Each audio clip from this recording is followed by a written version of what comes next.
आगे बढ़ेंगे 10 के दमदार ट्रेड्स में वीरू और मैं आपके साथ, और हमारे साथ इस शो में मानस जयसवाल और अमित सेठ पिछले शो से बने हुए हैं। कोटक सिक्योरिटी से अमोल अठावले और आशीष खयाल भी जुड़ेंगे हमारे साथ टॉप ट्रेड्स के लिए। उसके बाद मार्केट आउटलुक पर चर्चा करेंगे एलेक्जर इक्विटीज़ के डायरेक्टर दीपन मेहता के साथ। एक बहुत ही इंटरेस्टिंग और यूनिक IPO ओपन हुआ है गाज़ा ऑल्टरनेटिव AMC का। उसके MD और CEO गोपाल जैन होंगे हमारे साथ, उनसे बातचीत होगी। और वेल्सपन कॉर्प क्यों आज का हीरो ऑफ द डे, ये आशीष से जानेंगे। लेकिन इससे पहले एक नज़र आज की मार्केट पर। और निफ्टी अब ग्रीन में आ रहा है। अच्छी बात यह है कि आज निफ्टी ने टेक्निकली फिर एक तरीके से हायर लो और हायर हाई का पैटर्न बनाया second day running. Bank Nifty आज लीड कर रहा है 57,718 पर, कल के हाई के ऊपर ट्रेड करता हुआ बैंक निफ्टी, ये अच्छी चीज़ यहाँ पर। इसके अलावा स्टॉक स्पेसिफिक काफ़ी शानदार मूव्स आए हैं। हिंदुस्तान जिंक आज का टॉप गेनर है। सिल्वर प्राइसेस का इम्पैक्ट क्लियरली 4.25% ऊपर इस समय ये स्टॉक ट्रेड करता हुआ दिखाई देगा आपको। मुथूट फाइनेंस 2.5% ऊपर है। मन्नापुरम 2% ऊपर है। 2 दिनों में शानदार तेजी हुई है दोनों स्टॉक्स में। कल से हमने इस पर पॉजिटिव व्यू रखा था। मोतीलाल ओसवाल 2.5% ऊपर है। क्रॉम्पटन पर आज एक पॉजिटिव ब्रोकरेज व्यू था, वो अच्छा चल रहा है। केफिन टेक में अच्छी तेजी है। भारत डायनामिक्स में तेजी लौट रही है। BEL कल नहीं चला लेकिन आज चल गया, यहाँ पर अच्छे मूव्स आ रहे हैं। और इसके अलावा स्टॉक्स जो नीचे हैं उनमें ब्रिटानिया 2.5% नीचे, सोना BLW 2%, Glenmark, emphasis, Avenue supermart, BSC, ये कुछ स्टॉक्स हैं जो आज आपको नीचे ट्रेड करते हुए दिखाई देंगे। वीरू जी, ये थे अब तक के बाजार की छोटी सी समरी। अमित सेठ, मानस जयसवाल पिछले कार्यक्रम से इस कार्यक्रम में मौजूद रहेंगे, और अमोल अठावले और साथ ही साथ आशीष खयाल जी हमारे साथ इस कार्यक्रम में फ्रेश पर्सपेक्टिव लेके जुड़े हैं। आप सभी को नमस्कार एक बार फिर से। आशीष खयाल जी सुप्रभात, बताइए आपके 2 ट्रेड्स क्या रहेंगे इस वक्त के? सुप्रभात वीरू और सभी दर्शकों को भी। देखिए, ओवरऑल जो बाजार का रुझान है वो बाई साइड पे है और काफी समय बाद ऐसा लग रहा है कि मोमेंटम बन सकता है। ऐसे में चलते हुए पहला जो स्टॉक है बाई साइड पे वो है के फिनटेक। बहुत ही क्लियरली हायर लो का पैटर्न बना रहा है। 20 DMA से अच्छा बाउंस बैक किया है। वॉल्यूम्स कल के दिन में काफी अच्छे थे, आज भी पिकअप हो रहे। तो के फिनटेक पे बाई की राय होगी। ऊपर में टारगेट जो है 1040 के, स्टॉप लॉस लगाना होगा 955 का। और दूसरा जो स्टॉक बाई साइड पे है वो है हिंदुस्तान जिंक। इसमें जो स्ट्रेंथ हम देख रहे सिल्वर में, उसके चलते हुए मेरे ख्याल से हिंदुस्तान जिंक को फायदा मिलना चाहिए और यहाँ पर अच्छा मोमेंटम बन सकता है। ये स्टॉक का प्रीवियस स्विंग जो हाई है उसको पार करके 625 तक जा सकता है। स्टॉप लॉस लगाना होगा 575 का। ओके, हिंदुस्तान जिंक के 529 का एज ऑफ नाउ। अगर आप देखें आज का stock of the day Hindustan zinc 592 पे है। एक हिंदुस्तान जिंक आपका डे हाई पे, और के फिनटेक, ये 2 स्टॉक्स हो गए। अब चलते बाकी रेट्स पिक करते हैं। अमोल जी, आप क्या 2 रेट्स पिक कर रहे हैं इस वक्त के? जी नमस्ते एंड गुड मॉर्निंग। DLF के साथ जाना चाहूंगा। पोजिशनल पॉइंट ऑफ व्यू से देख रहा हूँ 680 के आसपास चल रहा है। पोजिशनली टारगेट निकल के आ रहे हैं 700 और 710 के। स्टॉप लॉस रहेगा उसका 667 का। एक स्टॉक कंसिस्टेंटली अप ट्रेंड में बना हुआ है, कंसोलिडेशन में है थोड़ा सा, बट जिस तरीके का पैटर्न है मुझे लगता है 667 अगर ये स्टॉक मेंटेन करता है तो जो अप ट्रेंड बना हुआ है वो शॉर्ट टर्म में भी कंटिन्यू हो सकता है। स्टैंडर्ड डिस्क्लेमर, हमने ये हमारे प्लेटफॉर्म में भी शॉर्ट टर्म के लिए रिकमेंड किया हुआ है।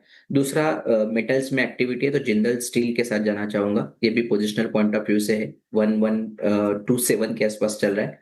1180 1200 2 टारगेट निकल के आ रहे हैं। स्टॉप लॉस उसका रहेगा 1110 का। ओवरऑल जिस तरीके का पैटर्न बना हुआ है मुझे लगता है जिंदल स्टील में जो रिवर्सल फॉर्मेशन था वो कंटिन्यू होने के चांसेस शॉर्ट टर्म में दिख के आ रहे हैं। ओके, तो यहाँ पे जिंदल स्टील भी हो गया। ये अमोल जी 2 ट्रेड्स हो गए। अब चलते हैं मानस जी के पास। मानस, आप क्या पिक कर रहे हैं अभी? तो देखिए वीरेंद्र जी, एक तो पहला तो बंधन बैंक पे खरीदारी करेंगे। कल ही स्टॉक ने रिवर्सल दिखाया था। आज के पैटर्न को देख के लग रहा है कि शायद ही 20 डे मूविंग एवरेज को भी ब्रेक कर देगा। तो बंधन बैंक में खरीदारी करेंगे 174 के स्टॉप लॉस से 182 तक के टारगेट देखने को मिल सकते हैं। जो दूसरा स्टॉक है वो BEL का है। BEL में अगर आप देखें तो स्टॉक में कंसोलिडेशन देखने को मिल रहा था, लेकिन आज ऐसा लग रहा है कि स्टॉक 100 डे मूविंग एवरेज के ऊपर निकल सकता है। इसलिए यहाँ पर करंट लेवल्स पे खरीदारी करने की राय रहेगी 409 के स्टॉप लॉस से 425 के टारगेट्स के लिए। ओके, यहाँ पे आपके 2 ट्रेड्स भी हो गए। BL 414 पे आज थोड़ा सा बाइंग एफर्ट्स जो हैं वो विजिबल हैं आपका डिफेंस स्पेस में। चलिए, मानस जी के 2 ट्रेड्स भी हो गए। अब चलते हैं अमित जी के पास। अमित, आप क्या पिक कर रहे हैं 2 स्टॉक्स? जी वीरेंद्र जी, पहला रियल एस्टेट से रहेगा प्रेस्टीज एस्टेट्स। यहाँ पे लग रहा है पुल बैक कंप्लीट है। 50 डेमा पे एक अच्छा खासा कंसोलिडेशन किया है स्टॉक ने काफी दिनों से। और अब फाइनली 10 और 20 डेमा के ऊपर जाने की कोशिश कर रहा है। तो प्रेस्टीज एस्टेट बाय करना है, 1608 का प्राइस है, 1590 का स्टॉप लॉस रहेगा और टारगेट्स लगभग रहेंगे 1650 के। दूसरा स्टॉक रहेगा स्टील अथॉरिटी ऑफ इंडिया। ये स्टॉक ने एक अच्छा बेस बनाया है, 200 डेमा भी रीटेस्ट हुआ था और अब 10 और 20 डेमा के ऊपर slowly and steadily inch up कर रहा है। तो 172 का स्टॉप लॉस रहेगा और 182 तक के टारगेट्स रहेंगे सेल में। ओके, चलिए अब एक काम करते हैं। मार्केट फिर थोड़ा हायर लेवल पर रिजेक्शन फेस कर रहा है, ये दिक्कत है ब्रेकआउट के सस्टेन ना होने की। ठीक है, देखते हैं, थोड़ा और समय देंगे। बैंक निफ्टी फिर एक बार 57,600 से 700 के रेंज में आ गया। आगे बढ़ते हैं, हमारे साथ अब दीपन मेहता जुड़े हैं, एलेक्सर इक्विटीज़ के डायरेक्टर, उनसे बात करते हैं। दीपन जी, गुड मॉर्निंग। ये मार्केट में इंडेक्स पे पैसा बनना बंद हो गया है, स्टॉक स्पेसिफिक अच्छे मौके बन रहे हैं, लेकिन इंडेक्स की तकलीफ क्या है आपके हिसाब से? कब चलेंगे हम फाइनली? अनुज, गुड मॉर्निंग और आपके शो पर इनवाइट करने के लिए बहुत बहुत धन्यवाद। मैंने कई बार कहा है कि स्टॉक प्राइस में रिटर्न चाहिए तो तीन चीजें आपको खोजनी चाहिए। We should look for three things, वो है ग्रोथ, ग्रोथ एंड ग्रोथ। और ग्रोथ निफ्टी स्टॉक्स में है नहीं। आप सॉफ्टवेयर सर्विसेज देख लीजिए, आप बैंक्स देख लीजिए, आप कॉन्ग्लोमरेट्स देख लीजिए, या फिर आप सीमेंट कंपनीज देख लीजिए। जहां पर ग्रोथ नहीं है वहां पर पैसा आएगा नहीं। और जितना भी पैसा है लोकल इन्वेस्टर्स का, एफआईज का, वो that is working only in the small mid cap stock, IPOs में, प्राइवेट इक्विटी में, वहां पर पैसा जा रहा है। सो प्रॉब्लम निफ्टी का जो है, निफ्टी की ग्रोथ का है, वो स्ट्रक्चरल है। और जब तक छोटी छोटी कंपनियां बड़ी होके निफ्टी में नहीं आएगी तब तक ये हम साइडवेज मूवमेंट या low return, subpar return compare to historical return, ऐसा चलता ही रहेगा। तो दिस इज माय असेसमेंट कि अगर आपको अगले कई सालों तक अपना पोर्टफोलियो का प्लानिंग करना है तो you have to look for gems within the small mid cap space. वहीं पर आपको अच्छे रिटर्न मिल सकते हैं, क्योंकि निफ्टी की जो कंपनीज है, एफएमसीजी देख लीजिए, निफ्टी की जो कंपनीज है, they are now just too big और टू मैच्योर, मैच्योर बिजनेसेस में है, इसलिए वहां पर हमें ग्रोथ नहीं दिख रहा है। टू बिग है ना, लार्ज कैप के साथ आपने दीपन जी नारा जोड़ दीजिए तो ठीक है, मिड कैप और स्मॉल कैप में आते हैं। यहाँ गुरु मंत्र दीजिए, कैसा पैसा बनेगा?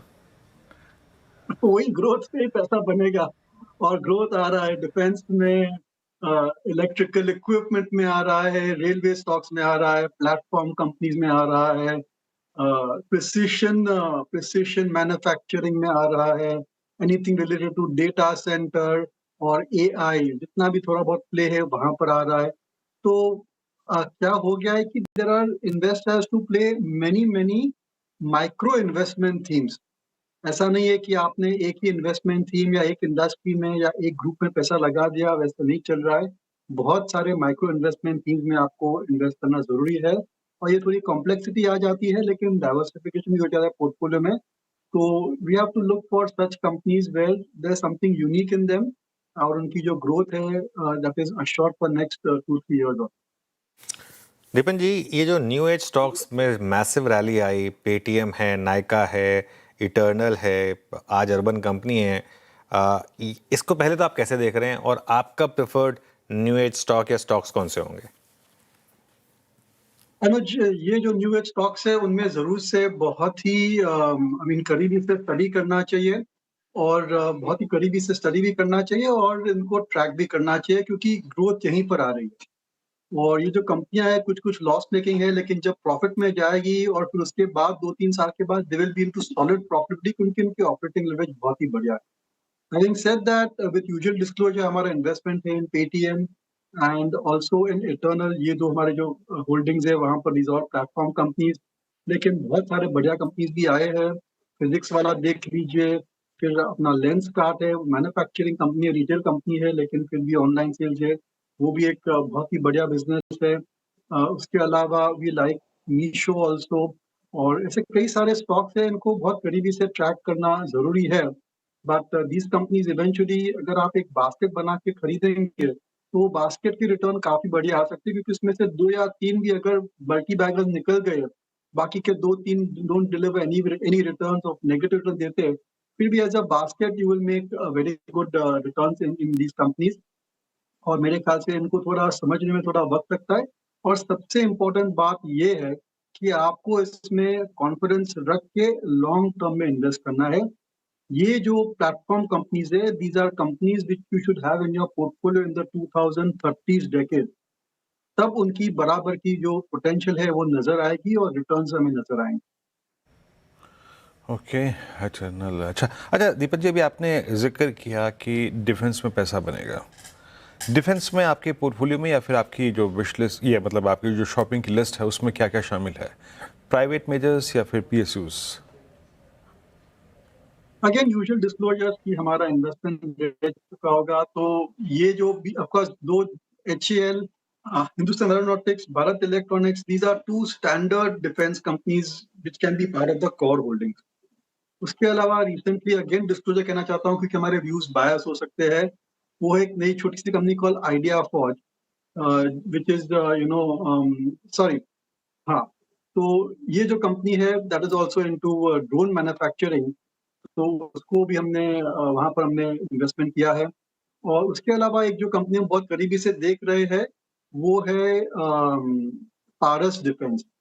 यहाँ पर जो है इसकी खास बात यह है कि जितने भी ड्रोन्स बनते हैं वहाँ पर उनके कैमरास जाते हैं, तो drone manufacturing is gonna be a big boom for these companies, for the defence industry. तो वहाँ पर भी हमारा व्यू पॉजिटिव है। तो ऐसे 3-4 कंपनियां हैं, लेकिन on the whole defence space जो है वो थोड़ा महंगा है और हमें सही वक्त, सही अपॉर्चुनिटी के लिए थोड़ा रुकना चाहिए, क्योंकि वहाँ पर आई थिंक अभी मार्जिन ऑफ प्रोफाइल थोड़ा, सॉरी, मार्जिन ऑफ सेफ्टी थोड़ी लो है। इसलिए I would just like to wait and watch for some time before deploying more money to defence. और नए नए IPOs आते रहेंगे और there could be some indirect on defence as well. Okay, बिल्कुल डिफेंस पे बात हो गई।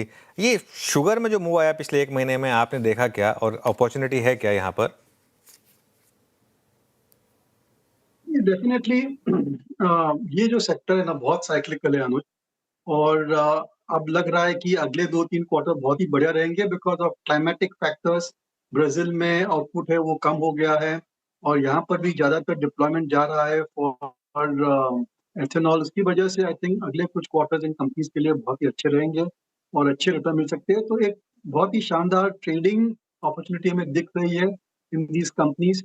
और मैंने देखा है कि जब ये companies come into that cyclical upswing, उनके जब ये दिन अच्छे हो जाते हैं तो रिटर्न्स, मतलब सॉरी, अर्निंग्स भी बहुत ही शानदार तरीके से बढ़ते हैं और and investors start paying a higher valuation या PE मल्टीपल ऑल्सो।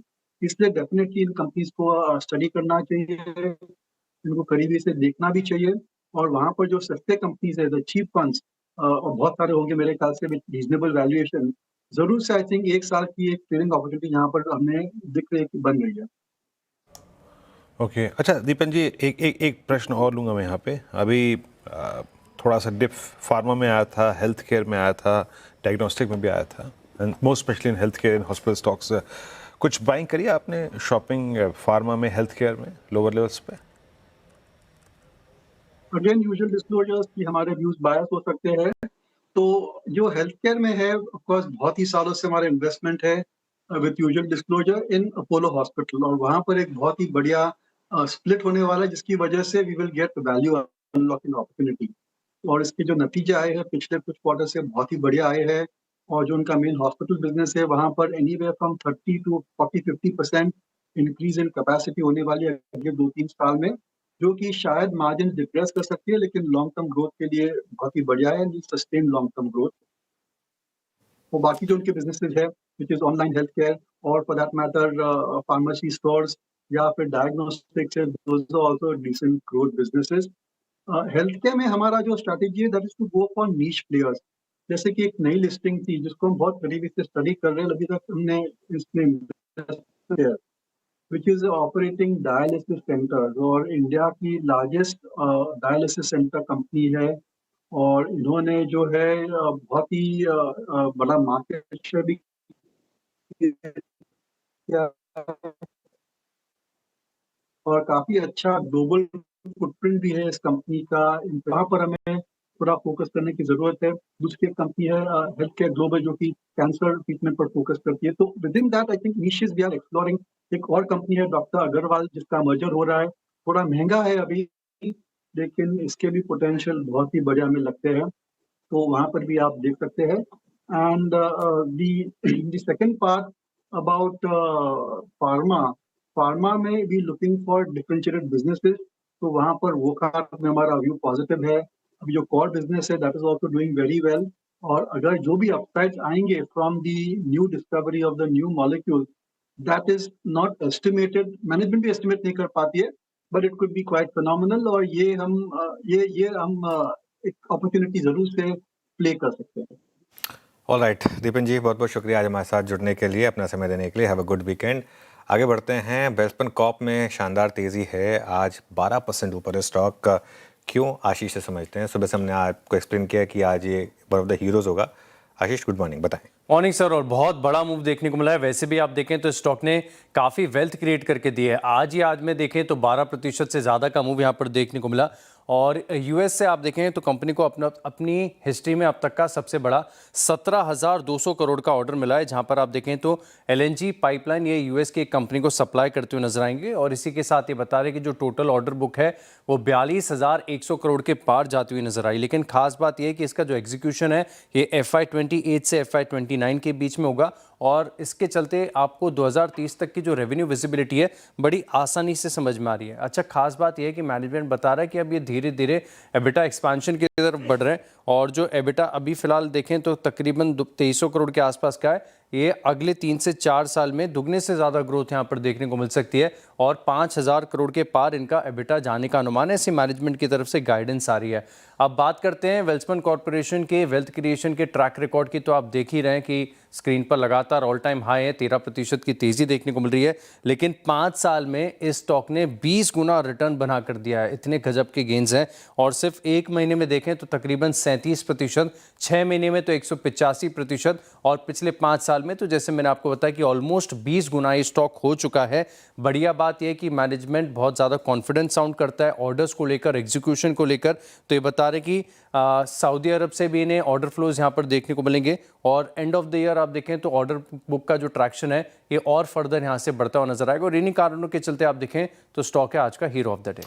ओके, आज का हीरो ऑफ द डे आशीष, शुक्रिया ये जानकारी देने के लिए।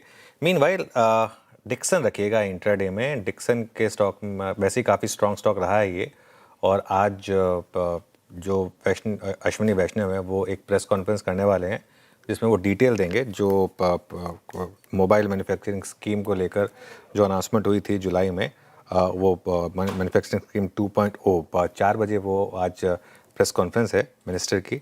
और ये स्टॉक वैसे ही काफ़ी स्ट्रॉन्ग रहा है, और इसमें आज अच्छे मूव्स आ रहे हैं। डिक्सन टेक का और एम्बर भी है मोबाइल मैन्युफैक्चरिंग में, लेकिन डिक्सन ज़्यादा स्ट्रॉन्ग है ऑब्वियसली। चलिए अब आगे बढ़ते हैं और बात करते हैं एक यूनिक आईपीओ की। एएमसी कंपनी गज़ा अल्टरनेटिव आईपीओ लेकर आ रही है।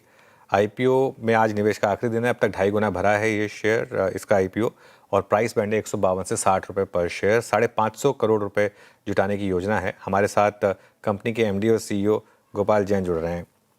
गोपाल जी नमस्कार। नमस्कार गोपाल जी, पहले तो मैं ये जानना चाहूँगा कि ये आपका बिजनेस मॉडल है क्या, क्योंकि आप पैसा रेज कर रहे हैं। जो मैं पढ़ रहा था, एक स्पॉन्सर कमिटमेंट आपका प्राइमरी रीज़न है, और वो भी ऐसे फंड्स के लिए जिसमें अभी वो लॉन्च नहीं हुए हैं, वो लॉन्च होने हैं।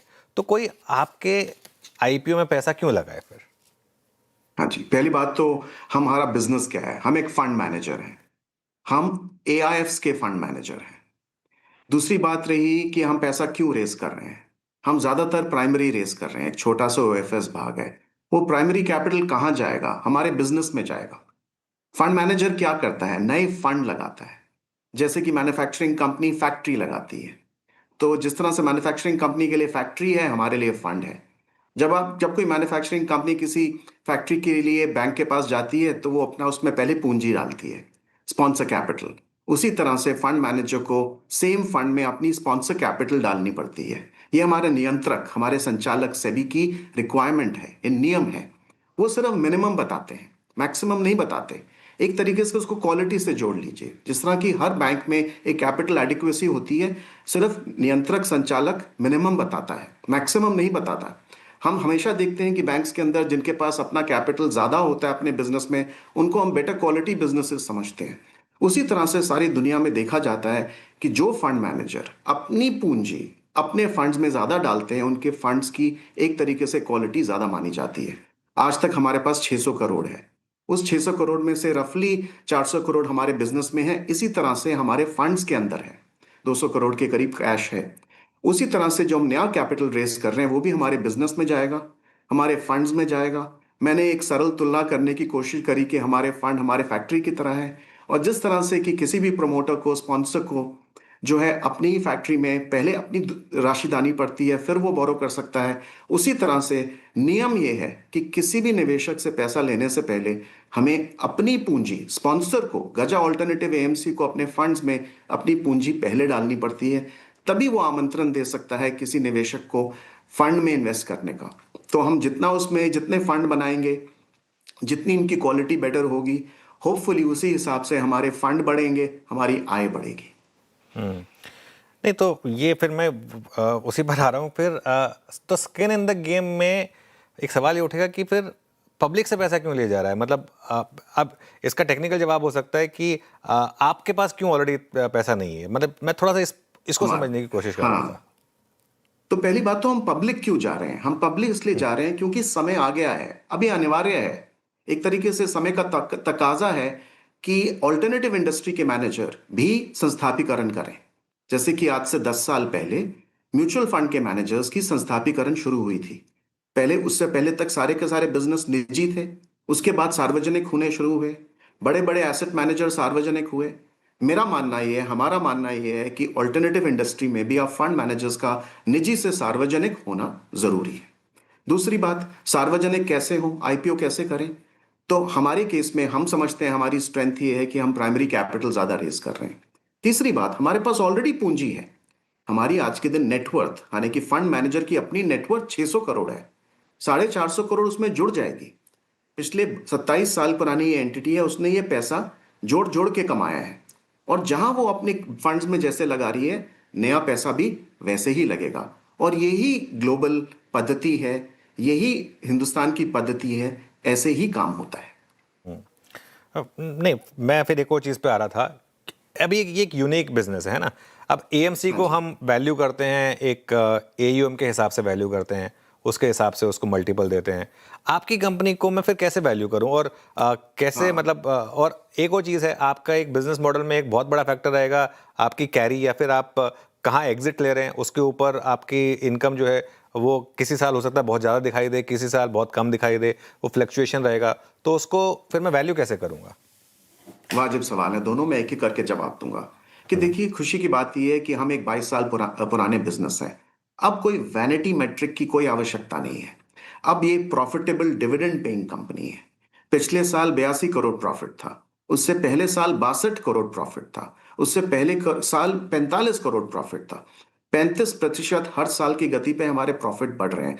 हमने एक कॉम्प्लेक्स बिजनेस को, जिसको आप यूनिक बिजनेस कहते हैं, बहुत ही सरल बनाया है। क्या? प्रॉफिट यानी कि अर्निंग्स पर शेयर, प्रॉफिट ग्रोथ हमारे केस में 35% रही है, book value 600 crore, return on net worth. निवेशकों के पास एक मौका है कि बहुत ही सिंपल सरल बेसिस पे, जैसे बफेट कहते हैं कि भाई एक कागज के आधे कागज के ऊपर लिख कर आप एक जो है, जब तक एक बिजनेस को समझ नहीं सकते तो वो बिजनेस नहीं है। हमने बहुत कोशिश करके इस बिजनेस को एक सरल बिजनेस बनाया है। जहां तक बात रही आय के ऊपर नीचे जाने की, आय के 3 स्रोत हैं, मैनेजमेंट फी और परफॉर्मेंस फी। मैनेजमेंट फी बहुत प्रिडिक्टेबल है। परफॉर्मेंस फी अब क्योंकि अलग अलग फंड से आ रही है और अलग अलग फंड्स बहुत सारे कंपनीज में इन्वेस्टेड हैं, तो एक तरीके से डाइवर्सिफिकेशन हो जाती है। तभी हमने इतने साल लिए पब्लिक होने में। आप देखेंगे कहीं पे भी जब ऑल्टरनेटिव मैनेजर पब्लिक जाते हैं तो वो आमतौर पे 20 साल से ज्यादा ओल्ड होते हैं। क्यों?